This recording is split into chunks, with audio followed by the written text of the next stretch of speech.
समर्पयामि ताम्बूलं समर्पयामि द्रव्यदक्षिणां समर्पयामि श्रीपुराणपुरुषोत्तमाय नमः।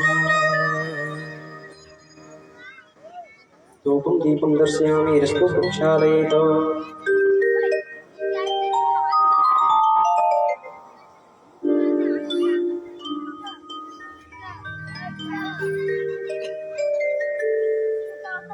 हरि ओम प्राणपुरुषोत्तमाय समर्पयामि। अस्तु श्रीगुरुभ्यो नमः। तिलकम् अज्ञानतिमिरान्धस्य ज्ञानाञ्जनशलाकया चक्षुरुन्मीलितं येन तस्मै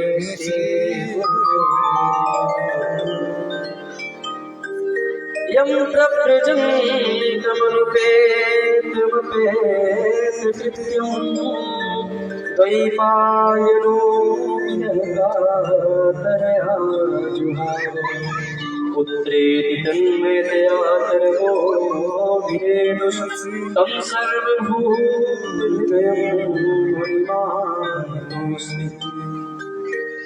जयति जगति माया यस्मिकायाधवस्ते वचन रचन मेकं केवलं चात्रय्य ध्रुवपदमपि यातो यतिपातो सकलकुशलपात्रं ब्रह्मपुत्रं नतास्मि। हरि ओम माल्यादेशवती प्रभुः मया हरितानि पुष्पाणि गुरुभ्ये नमः। माल्यां समर्पयामि माल्यार्पणम्।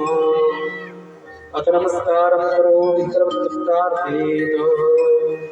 बोले श्री सद्गुरुजनखण्डेभ्यो नमः। दक्षिणां समर्पयामि।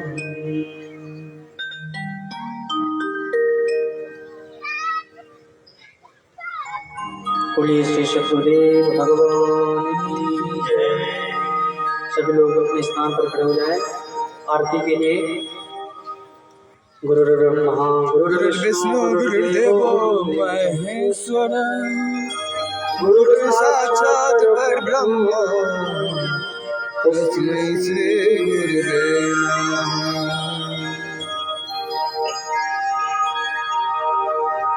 ओम चंद्रमा मनसो जायत जोषो अजायत आकाशोतम योगी।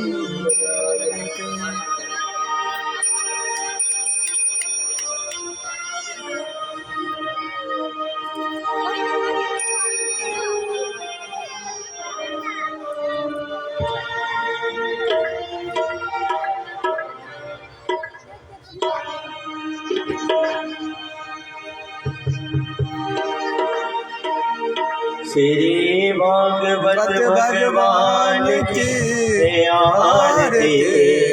पापियों को पाप से है तारती। श्री भागवत भगवान की आरती। पापियों को पाप से है तारती। अमर ग्रंथ है पंथ ये पंच वेद निराला नभ डोल जगाने वाला। ये अमर ग्रंथ है मुक्ति पंथ ये पंच वेद निराला हरि नाम यही हरि नाम यही हरि नाम यही हरि नाम यही हरि नाम यही हरि नाम हरि नाम यही हरि नाम यही। जग के मंगल की आरती। पापियों को पाप से श्री भागवत भगवान की आरती। पापियों को पाप से शांति के पावन गुणे पापों में गाने वाला हरि दर्श कराने वाला। ये शांति के पावन गुणे पापों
महिमा की आरती पापियों को पाप से भागवत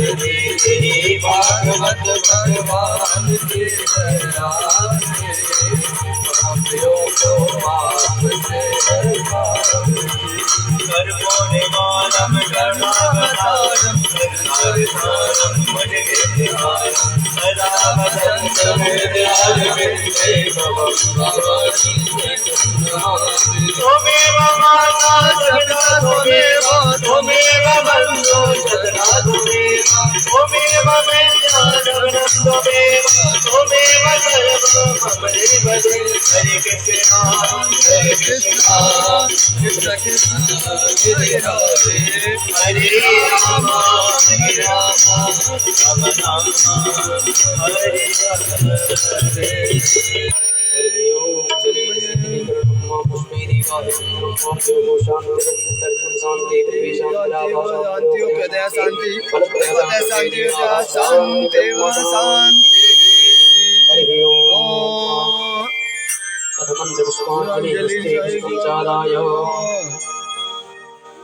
हरि ओम जगमय जयन्ते स्थाने धर्मान प्रथम कम महिमान पूर्वे साध्या शांति देव सुगंध पुष्पाणि यथा कालो भवानी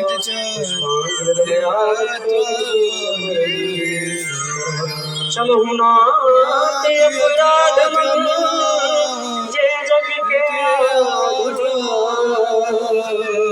पुष्पांजलि अर्पण करो श्रीनाथ करो स्वीकार हे पुराण पुरुषोत्तमाय राधा कृष्ण मंत्र पुष्पांजलि समर्पयामि। बोलिए श्री मध्य पुराण की जय, राधा रानी सरकार की जय हो, भगवान की जय हो, हरिलाल की जय हो, व्यासी महाराज की जय हो, सद्गुरुदेव भगवान की जय हो, जय जय श्री राधे। सभी लोग अपने अपने यथास्थान पर विराजमान हो जाएं।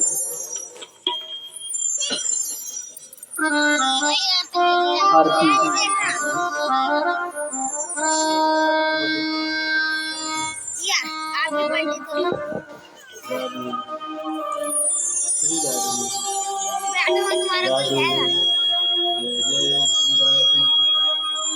श्री राधे राधे हरे कृष्ण कृष्ण कृष्ण हरे हरे हरे राम राम राम हरे हरे। श्री राधे राधे श्री राधे जय जय श्री राधे श्री राधे मिटाई गौर हरि बोल सद्गुरुदेव भगवान श्री राधे श्री राधे श्री राधे श्री राधे। बाबा वहीं रख दीजिए। जय जय श्री राधे श्री राधे जय जय श्री राधे। प्रेम से बोलिए आनंद कंद भगवान की जय हो। श्रीमद सरकार की जय हो। श्रीमद भागवत महापुराण की जय हो। सद्गुरुदेव भगवान की जय हो। जय जय श्री राम निताय हरि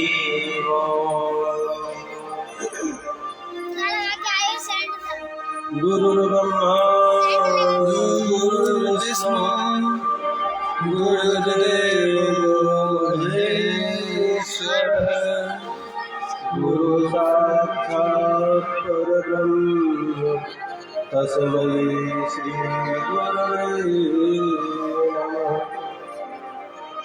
यस्य प्रसादात् भगवत्प्रसादो यस्या प्रसादाङ्गते ध्यायास्तु वंशतस्य यशस्य त्रिसन्ध्यं वन्दे गुरुश्रीचरणा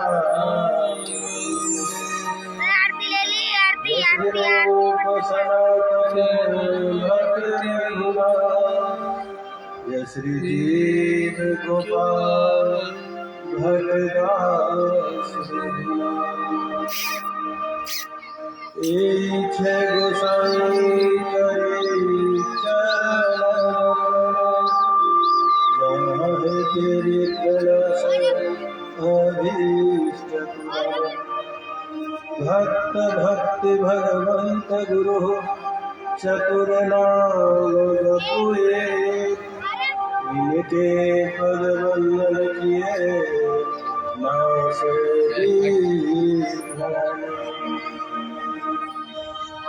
विघ्नेश्वराय वरदाय सुरप्रियाय दामोदराय सकलाय जगत्पिताय नारायणाय श्रुतियज्ञ विभूषिताय गौरी सुताय गणनाथ नमो मनोजवं मारुततुल्यवेगं जितेन्द्रियं बुद्धिमतां वरिष्ठं वातात्मजं श्रीरामचन्द्रं शरणं कर्पूरगौरं करुणावतारं संसारसारं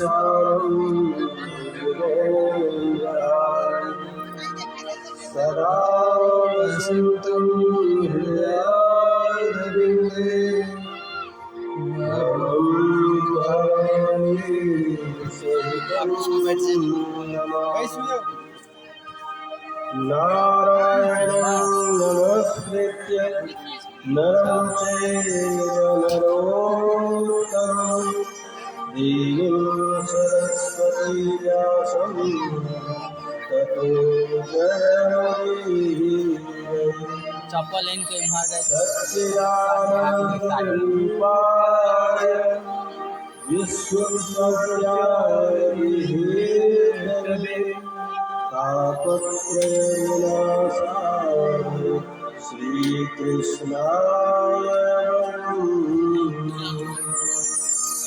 कृष्णं नारायणं वन्दे कृष्णं वन्दे व्रजप्रियं कृष्णं द्वैपायनं वन्दे कृष्णं वन्दे तथास्तु नमो देव्ये महादेव्ये शिवायै सततं नमः नमः प्रकृत्यै भद्रायै नियता प्रमदा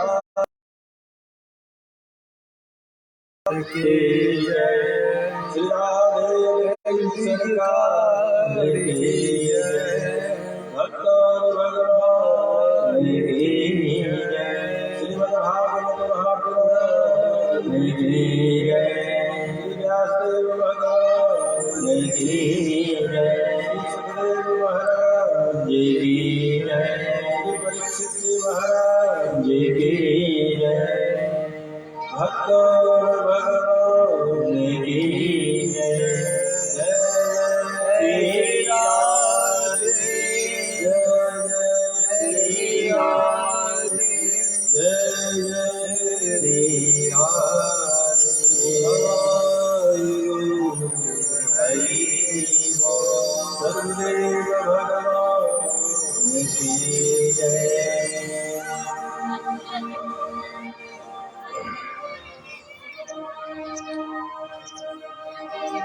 भगवान की सृष्टि में सबसे पहला कमल प्रकट हुआ, क्योंकि भगवान के श्री अंगों का उपमा कमल से या अमृत से लगे। चरण से लगे जल को चरणामृत, प्रसाद को अधरामृत, या चरण कमल, नयन कमल, ऐसा बोलते हैं। क्यों बोलते हैं? क्योंकि भगवान ने जो सृष्टि की उसका पहला उत्पत्ति कमल ही है। कमल से ब्रह्मा जी प्रकट भये और उसके बाद सृष्टि कार्य आगे। और भगवान के श्री अंगों में से कमल के फूल का खुशबू आता है, इसलिए बोलते हैं चरण कमल, अधर कमल, नयन कमल, कमल सदृश। भगवान के नाभि कमल से, नाभि से एक कमल प्रकट हुआ, उस पर चतुर्मुख ब्रह्मा प्रकट भये। उन्होंने चारों तरफ देखा, चार मुख हो गया, कहीं कुछ नहीं था, जल ही जल। वो सोचने लगे जो आखिर मैं कहाँ से प्रकट हुआ, और मैं जिस कमल पे हूँ, मैं तो इस कमल पे हूँ, ये कमल कहाँ से प्रकट हुआ। तो ब्रह्मा जी उस कमल नाल के अंदर में प्रविष्ट होकर 100 वर्षों तक भ्रमण करते रहे, लेकिन उनको अंधेरे के अलावा कुछ भी हाथ नहीं आया, कुछ नहीं मिला। फिर वापस आकर उसी कमल पर बैठ गए। तो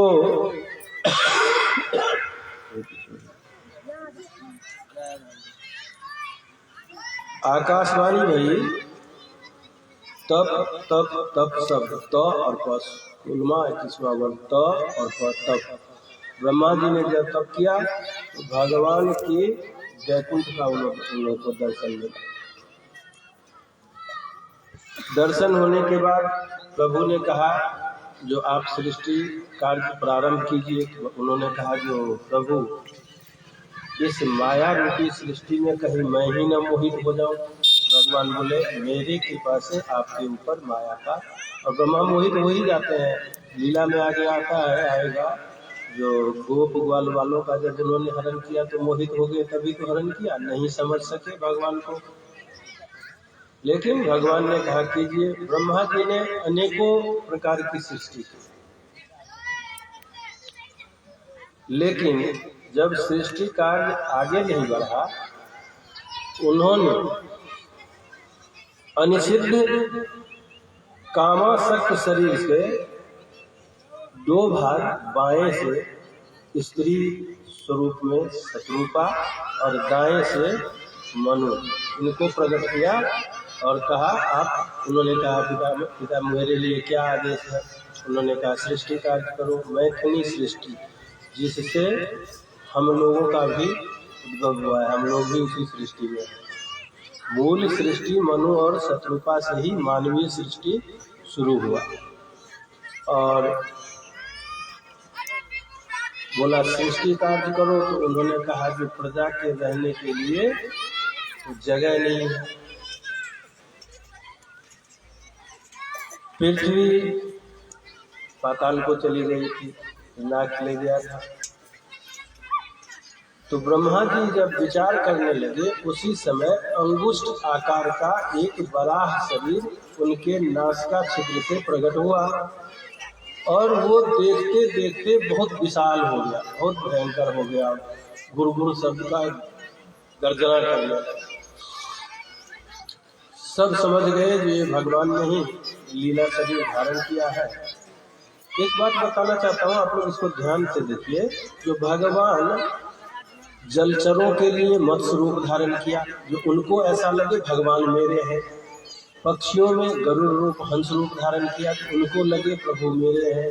नरसिंह रूप धारण किया, कच्छप रूप धारण किया। भगवान किसी में कोई भेद नहीं देखते, है ही नहीं, क्योंकि सृष्टि में जो दृष्टिगोचर है या अदृश्य है और है, वो भगवान से ही है, भगवान में ही है और भगवान ही है। भगवान के अलावा और कुछ भी नहीं है। देवता लोग स्तुति करने लगे। वो भयंकर गर्जना करते हुए अगाध समुद्र की जलराशि में प्रवेश हो गए।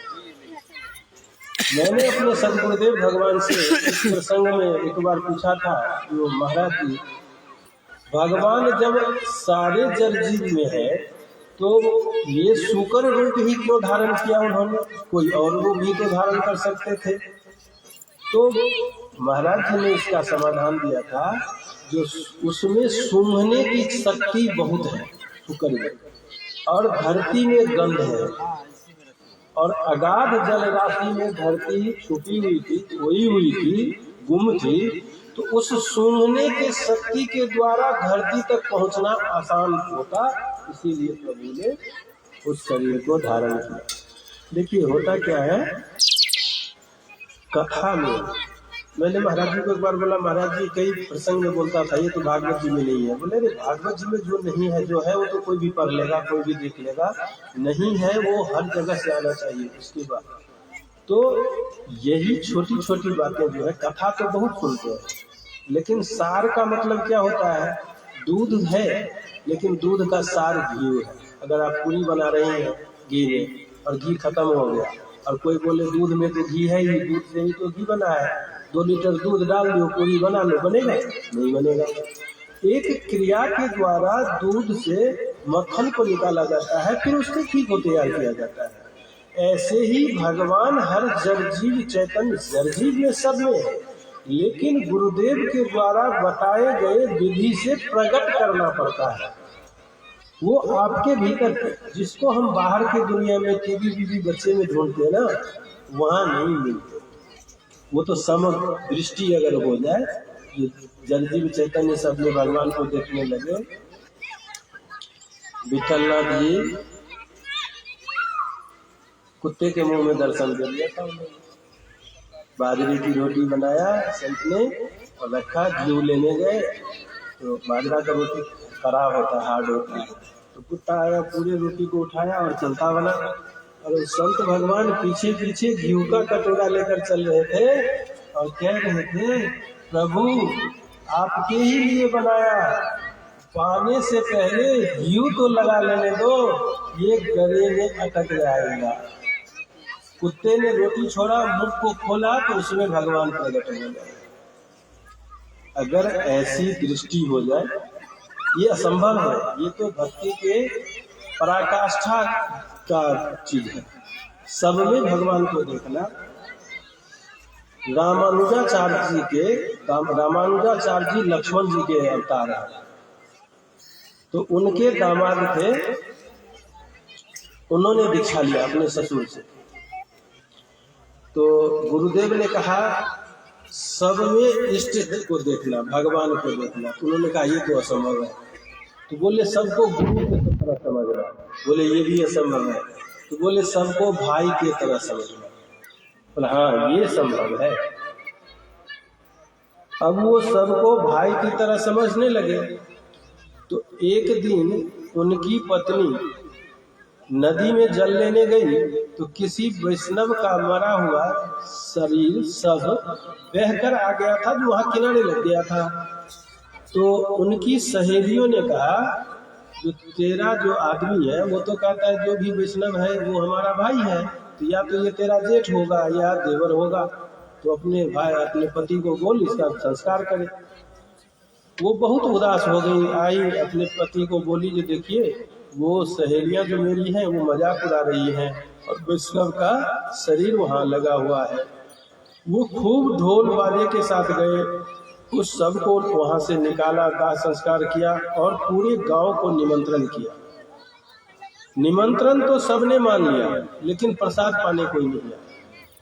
बोला ये वही नियम कानून ज्यादा लोग लगाते हैं ना, हम लोग बहुत समझदार है।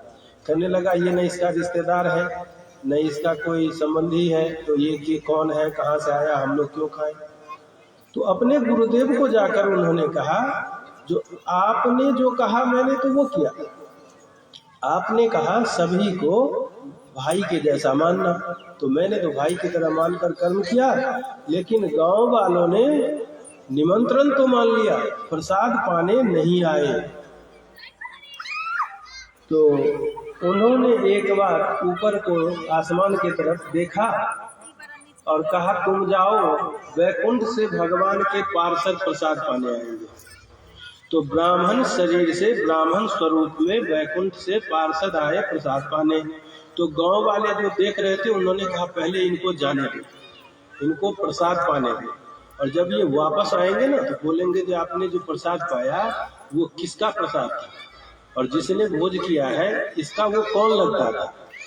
लेकिन भगवत पार्षदों ने प्रसाद पाया और उनके आंगन से ही वो लोग वैकुंठ को चले गए वायुमार्ग से। अब गांव वाले इंतजार कर रहे थे वो लोग आएंगे तो पूछेंगे आपने किसका भंडारा पाया है। आए नहीं, पता किया कि भाई कहाँ है, किसी ने बताया वो तो सब चले गए, आकाश मार्ग से चले गए ऊपर, वो तो देवलोक से आए थे। अब पूरे गांव वालों ने उनके यहाँ जाकर कहा जो हमसे गलती हो गई, हमें माफ कर दीजिए, हमें भी प्रसाद दीजिए। इन्होंने कहा प्रसाद तो अब है नहीं, थोड़ा सा बचा है, बाकी पत्तल में जो पड़ा हुआ है ये पाना तो पाओ। उस पत्तल में शीत प्रसादी बोलते हैं इसको। किसी भंडारे में या कि वृंदावन में एक पागल बाबा थे, उनका नाम ही पागल बाबा था। वो कहते थे आमी पागल मानुष, आमी कछु नहीं जानी, बोलबो तो बोलबो हरि नाम बोलबो, न तो कछु और नहीं बोलबो। और संतों के पत्तल में जो बचा हुआ जूठन शीत प्रसादी रहता था उसको वो इकट्ठा करते थे, उसको ठाकुर जी को भोग लगाते थे और फिर पाते थे। तो एक दिन सबने परीक्षा के लिए क्या किया, सारे पत्तल को उठाकर फेंक दिया। वो जब आए बोले भंडारा खो गया जी, अंगद का पत्तल कहाँ है, तो वो तो फेंक दिया उधर। वहां गए और पत्तल के बीच में जो फंसा होता है उसको ऐसे ऐसे निकालकर इतना सा हुआ, उसको उन्होंने मुंह में डाला। उनको याद आया आज मैंने ठाकुर जी को भोग तो लगाया नहीं, मुंह में डाल दिया। अब दुविधा की स्थिति यह है जो ठाकुर जी को भोग नहीं लगाया तो इसको निगले कैसे, और संत का शीत प्रसादी है तो इसको बाहर फेंके कैसे। जब ऐसे मुंह खुला का खुला रह गया, वो निवाला मुंह में ही रह गया। ठाकुर जी प्रकट हो गए। ठाकुर जी बोले अरे पगले, और दिन संतों का जूठन पवाता था, आज अपना ही जूठन पवा दे, क्या फर्क पड़ता है। इसीलिए कहते हैं सवरिया भाव का भूखा है। उस पागल बाबा का मंदिर है, स्कूल है, धर्मशाला है, जगह जगह मंदिर है। और जिस समय वो बन रहा था उस समय धर्म के काम में बहुत बाधा आता है, और इस कली काल में तो बहुत ही बाधा आता है, कलयुग में बहुत बाधा आता है। लेकिन बाधा से ये कार्य रुकता नहीं। लेने वाला 2 हाथ से लेता, देने वाला 1000 हाथ से देता है। एक 2 हाथ वाला कोई संकल्प करता है और 2 हाथ वाले 500 लोगों को मालिक इकट्ठा कर देता है, 1000 हाथ हो जाता है। वो बोलता है मैं हूँ साथ में ना, आप करो ना, दिक्कत क्या है। कोई सा भी आध्यात्मिक काम हो, अभी यही जो ये कथा हो रही है, किसी 1-2 ने चर्चा किया और अभी देखो यहाँ 50, 60, 100 लोग मिल गए और 200 हाथ काम करने लगा। ऐसे ही होता है। जो बोलते हैं ना, हम लोग बोलते हैं, मानते भी नहीं, और जो मानता है उस पर भी कभी भरोसा नहीं करना चाहिए, क्योंकि वो 100% नहीं है। उसके पास आधा ऑप्शन है नहीं मानने का। अभी बोल रहा है मैं मानता हूँ, कभी भी बोलता है मैं, आप मुझसे अच्छा कोई वक्ता भी नहीं बोलेगा आपका बात नहीं मानता, मैं इनका मानता हूँ, अब क्या कर लेंगे। जो नहीं मानता है वो भी आधा ही है। अभी कहता नहीं मानता, कभी भी बोल सकता हाँ मैं मानता हूँ। जानने वाला चाहिए। जानने का मतलब है मानने और नहीं मानने से एक स्टेप आगे की बात है। जो जान गया है वो जान से जाएगा, जुबान से नहीं जाएगा। प्रहलाद की तरह हिरण्यकश्यप ने पूछा कहाँ है तेरा भगवान, तो बोले कहाँ नहीं है मेरे भगवान, यत्र तत्र सर्वत्र है, खड्ग में, खम्भ में, हम में, तुम में। तो बोला मुझे तो दिखाई नहीं देता। तो बोला आपके आंखों पे माया रूपी पर्दा पड़ा है इसलिए नहीं दिखाई देता। हमारे प्रभु उनको दिखाई देते हैं जिनके आंखों पे रकार मकार का नाम, भगवान के नाम का चश्मा चढ़ा हुआ है।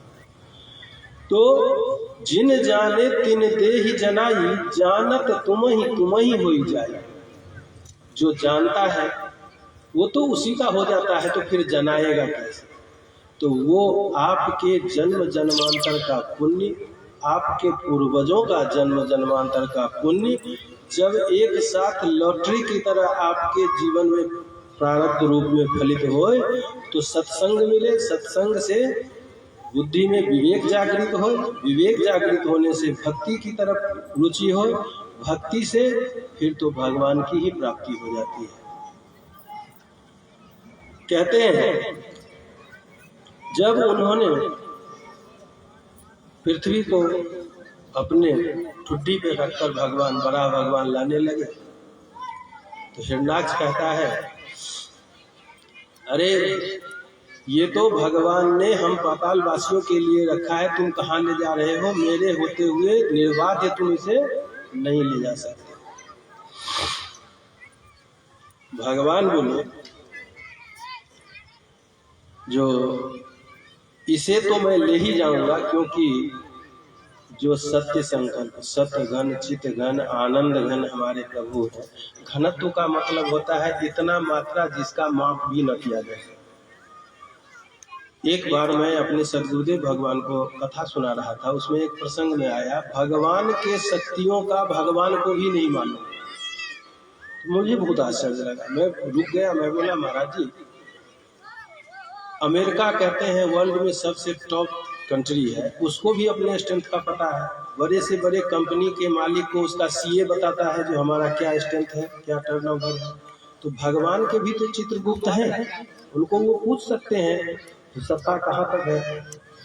गुरु कोई व्यक्ति नहीं होते, गुरु एक तत्व होते हैं। गु मतलब अंधेरा, रू मतलब उजाला। जो अंधेरे से उजाले में ले जाए या जो अंधेरे में रखा है उसे उजाले में लाकर दिखाते, वो गुरु होते हैं। वो एक तत्व होते हैं, उनमें देने का सामर्थ्य होता है। और शिष्य अगर सेवा और समर्पण से गुरु को ग्रहण कर ले तो वो भी गुरु कृपा से एक तत्व हो जाता है, क्योंकि उसमें लेने का सामर्थ्य होता है। और आने वाले समय में उसी अनेकों शिष्य में से कोई एक गुरु भी बनता है। ये गुरु परंपरा है। महाराज जी मुस्कुराते हुए बोले, भगवान का एक नाम अनंत है। अगर पता चल जाए जो कितना है तो अंत नहीं हो जाएगा, फिर अनंत नाम कैसे सार्थक होगा। तो भगवान का नाम अनंत है, अवेद, सुवेद, अखंड, अनंत। मैंने वेद भी नीति नीति कहकर थक गया। भगवान ने उसको मार डाला। देवता लोग कहने लगे, हे अजय, तुमने जीत लिया, तुमने जीत लिया। आप यज्ञपते, पृथ्वी का उद्धार करने को बड़ा रूप धारण करने वाले बड़ा भगवान, आपको प्रणाम है। बड़ा किसी भी पशु का स्वभाव है जल से निकलने के बाद शरीर को ऐसे झाड़ता है। तो बड़ा भगवान ने जो शरीर को झाड़ा तो उनका जो रोया गिरा वही कुश बना। इस कुश को हम पूजा में इस्तेमाल करते, ये बड़ा भगवान के रोम के झरने से कुश बना है, इसीलिए इतना हार्ड होता है। बड़ा का बाल बहुत हार्ड होता है। और एक प्रसंग में आया है जो देव और दानव के बीच में जो युद्ध हुआ तो अमृत देवताओं को भगवान ने प्राप्त करा दिया। लेकिन सर्प की माँ वनिता और पक्षी की माँ वनिता, सर्प की माँ कथी थी तो दोनों बहन, लेकिन दोनों सौत भी थी। दोनों में होर हुआ। जो सूर्य का घोड़ा, एक बोली सफेद है, एक उसने अपने बेटों को कहा, नागों को, जो तुम घोड़े के बाल बाल को पकड़ कर चिपक जाओ, क्या उसका पूरा शरीर काला जाएगा। तो सांप जब पूरे शरीर में चिपक गया उसमें तो दिखा पूरा काला, सफेद घोड़ा काला हुआ, बाहर से सांप लटका पूरा उसमें। तो उसको दासित्व स्वीकार करना पड़ा। अरुण जो सूर्य के रथ के सारथी हैं वो, और गरुड़ जी दोनों भाई हैं। तो गरुड़ जी चाहे तो किसी भी सर्प को क्षण मात्र में मार सकते, लेकिन दासी इनकी माँ हो गई थी, इसलिए सर्प इनके सिर पर खेले। तो इन्होंने एक दिन अपने मैया से कहा, जो कैसे इससे मुक्त हो सकते हैं।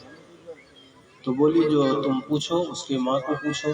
तो सर्प के माता को पूछा इन्होंने, तो बोली, जो ऐसा करो, स्वर्ग से अमृत ला कर दे दो तो दासित्व से मुक्त हो जाओ। जब ये गए अमृत लेने तो देवताओं ने अमृत देने से मना कर दिया, लेकिन गरुड़ जी के बल का पराकाष्ठा है, उनके बल के सामने देवता का बल चला नहीं। इन्होंने अमृत कलश उठा लिया बलपूर्वक, और जब आने लगे तो इंद्र ने कहा, जो आपको अगर ये अमृत किस लिए चाहिए, जिस सर्प को आप पिला रहे हैं वो अगर वैसे ही विषधर है और वो अगर अमर हो गया तो और जीवों का रहना मुश्किल हो जाएगा। तो आप अगर इस अमृत को उसको दे दें और उसके बाद मैं ले लूँ उससे, तो फिर तो आपको कोई दिक्कत नहीं है। तो इन्होंने कहा नहीं, मुझे कोई दिक्कत नहीं है। तो अमृत जब दिया गया सर्पों को, तो उस समय माया शरीर से इंद्र एक ब्राह्मण का स्वरूप धारण करके आया और बोला, अरे अमृत इतना अमूल्य चीज है और इसको जो पी रहे हो तो पहले स्नान कर लो, शुद्ध होकर पियो। वो कुश के झाड़ में उस अमृत कलश को रख दिया सर्पों ने, और वो जब स्नान करने गए इतने में इंद्र उस कलश को उठाकर चला गया। तो उस जगह कलश रखते समय कुछ बूंद अमृत का गिर गया था, जिससे कुशा में ऐसा है कि उसको अगर आप ऊपर से काट देंगे तो फिर जड़ से निकल जाता है और भगवान के रोए से प्रकट हुआ है, इसीलिए उसको हर पूजन में रखा जाता है। कहते हैं, हे मुनि श्रेष्ठ, आपके मुख से यज्ञ मूर्ति